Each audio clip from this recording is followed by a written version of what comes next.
Kita akan melanjutkan materi pembelajaran kita.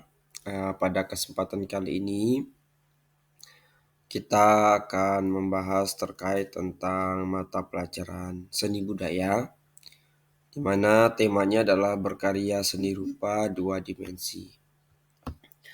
Adapun tujuan pembelajaran kita adalah bagaimana kita mendeskripsikan sebuah karya seni rupa dua dimensi, mengidentifikasi serta mengeksplorasi ragam karya seni rupa dua dimensi pada berbagai jenis medianya.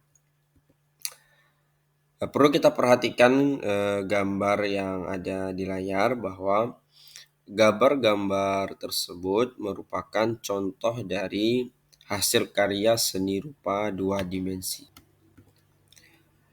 Nah, untuk seni rupa dua dimensi itu sendiri perlu kita petakan atau memahami pengertiannya terlebih dahulu.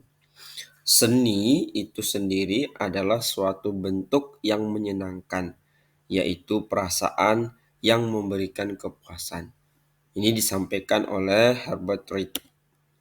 Nah, untuk seni rupa itu sendiri adalah ungkapan ide atau perasaan yang estetis dan bermakna dari pembuatnya yang diwujudkan melalui media rupa yang dapat ditangkap dan dirasakan dengan rabaan. Jadi secara umum bahwa seni rupa itu ungkapan ide atau perasaan yang tertuang di dalam sebuah uh, sesuatu yang bisa kita raba atau kita dapat lihat secara visual. Lalu beberapa jenis seni rupa dua dimensi itu yaitu antara lain yaitu seni lukis dan seni ilustrasi. Nah, untuk unsur-unsur dan prinsip dalam berkarya seni rupa, yang pertama perlu kita perhatikan adalah unsur berkarya seni, yaitu unsur-unsur dalam berkarya ada titiknya, ada garisnya, ada bidangnya. Nah, ini 3 hal unsur dalam berkarya sebuah seni. Nah, untuk unsur-unsur yang lain itu mulai dari bentuknya bagaimana, ruang yang digunakan bagaimana, atau ruang di dalam lukisan atau tulisan atau ilustrasi yang digunakan, ada warnanya, lalu teksturnya bagaimana, gelap terangnya bagaimana. Ini merupakan bagian dari unsur sebuah karya seni. Lalu ada prinsip-prinsip yang harus diperhatikan untuk membuat sebuah karya seni rupa. Yang pertama adalah proporsinya. Lalu yang kedua adalah kesatuannya. Lalu yang ketiga adalah komposisinya. Selain itu ada keseimbangannya, iramanya, keselarasannya, dari warnanya bagaimana, eh, ke dalam kejadian apa atau ide apa yang diterapkan dengan kehidupan yang terjadi, misalnya itu ada keselarasan dan keseimbangan. Lalu bagaimana teknik dan media berkarya seni rupa? Terdapat berbagai macam teknik dalam seni rupa beserta media yang digunakan. Nah, ada teknik atau media melukis dengan cat minyak.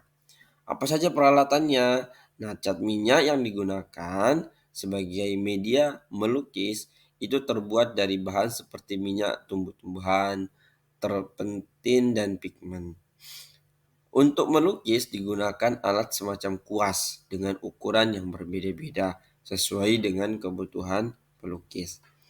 Lalu ada teknik menggambar. Bahan warna yang ada pada cat minyak terbatas pada warna pokok-pokok saja. Ada seperti merah, kuning, biru, hitam, dan hijau. Nah, untuk mendapatkan sebuah warna lain bisa dilakukan dengan mencampurkan warna-warna pokok tersebut. Seperti mungkin yang sudah kita pernah lihat di televisi ya. Lalu apa saja peralatannya? Peralatan dasar yang digunakan dalam melukis dengan cat air adalah kertas gambar dan kuas. Namun ada peralatan tambahan seperti palet.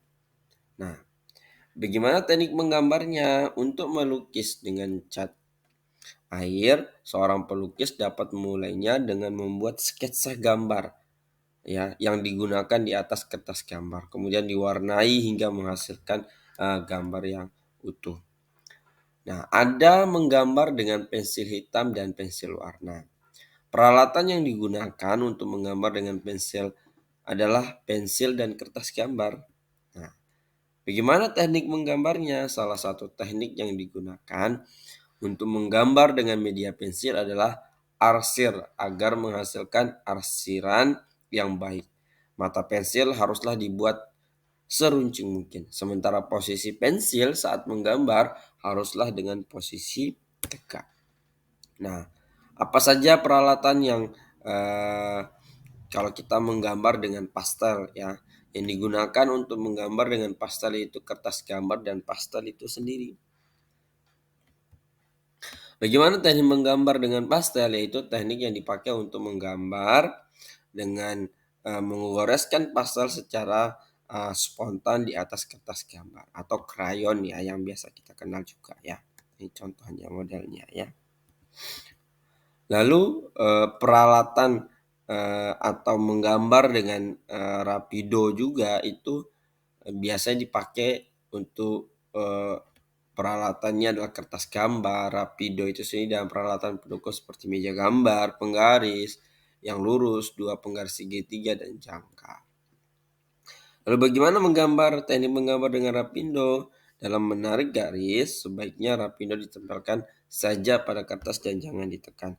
Rapindo ditarik dengan kemiringan antara 60 derajat sampai 80 derajat dari arah kiri ke kanan. Dianjurkan untuk tidak menarik garis dari arah atas ke bawah. Nah, ini menggambarkan kepada kita bagaimana menggambar dengan berbagai teknik dan media yang mungkin uh, mudah untuk kita gunakan. Tapi ada yang lebih mudah lagi yaitu dengan menggambar secara digital. Nah, peralatan yang menggambar dengan digital itu secara umum kita gunakan adalah komputer atau laptop. Nah, secara garis besarnya terbagi menjadi 3 bagian yaitu ada perangkat keras yaitu CPU dan monitor atau laptop. Yang kedua perangkat lunaknya itu aplikasi seperti Adobe Photoshop, ada Adobe Illustrator, Corel, AutoCAD, SolidWorks, 3D Max, Cartoon Television Product, like Viv dan SketchUp. Atau media-media yang lainnya yang terbaru seperti sekarang itu ada Canva misalnya begitu ya. Atau Adobe Illustrator atau AI yang terbaru sekarang banyak yang bisa menghasilkan sebuah sketsa atau menggambar dengan cara digital. Lalu ada perangkat cetak atau printer, yaitu misalnya printer laserjet, inkjet, plotter atau yang sejenisnya yang dapat menghasilkan secara visual hasil gambar yang sudah kita gambar menggunakan alat-alat digital itu tadi. Nah, bagaimana teknik menggambarnya? Ketika kita hendak menggambar dengan komputer atau laptop, langkah pertama adalah perlu dilakukan adalah menentukan objek yang digambar. Hal ini dilakukan sebagai bahan untuk menentukan aplikasi yang akan digunakan. Jadi setiap aplikasi mungkin punya proporsinya masing-masing atau kegunaannya masing-masing atau identitas di dalam aplikasi itu tersebut.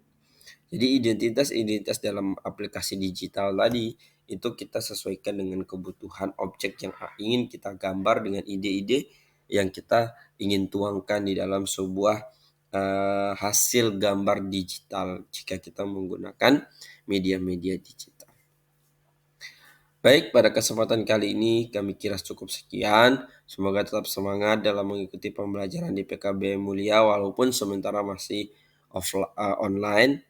Harapan kami semuanya bisa datang mengikuti pembelajaran secara online.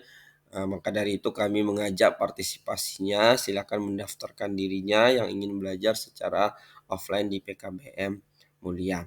Selagi terima kasih, kita akan ketemu di pembelajaran selanjutnya.